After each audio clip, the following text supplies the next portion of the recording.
Hello मंडळी, स्वागत आहे माझ्या आजच्या ब्लॉगमध्ये। आणि इथं पहा, हे असं मोरवाड आहे, म्हणजे हे माळ आहे। माळ तुम्हाला माळ समजतो का? तोच माळ आहे हा, आणि सगळा मुरुंब आहे इथं। तर पहा, ज्याच्याकडे पैसे असतील ना, म्हणजे लाखो रुपये, ती माणसं काय करतात बघा। त्या माळावर ह्या माणसाने माती टाकली, काळी माती आणि इथं वावर बनवलंय आणि आता याच्यामध्ये मूग लावलंय। पाण्याची सुद्धा सुविधा केली त्याने। तर आता पहा, म्हणजे इथं उन्हाळ्यामध्ये बागायत सुरू होईल, तर पैसा असेल तर काय नाही होऊ शकत।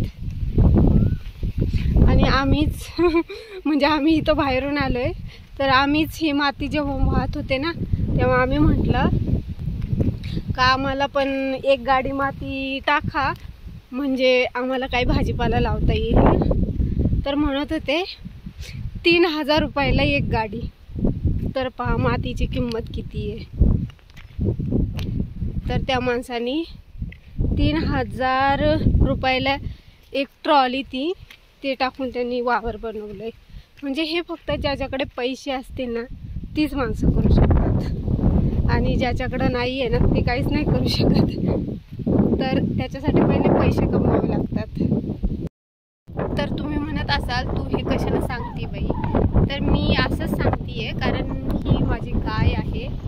पाठीमागं तुम्हाला इकडे दिसत नाहीये, तिकडे वरती आहे, वरती ती पहा, तिथं दिसतीये। तिथं मी तिला बांधायला आली आहे, म्हणजे ते गाईचं वासरू आहे आणि तिला जागा बदलून बदलून बांधावं लागते, म्हणून मी आले होते। आणि म्हटलं चला तुम्हाला पण सांगू शकते बाबा, असं पण असतं, म्हणजे ज्याला वावर नाही, मुरमाड जागा आहे, तिथं पण शेती होत नाही असं नाही। जसं माझ्या माहेरी माझ्या वडिलांचं असं मुरमाड शेत आहे, बरंचसं शेत असंच पडते, कारण तिथं काही पीक होत नाही।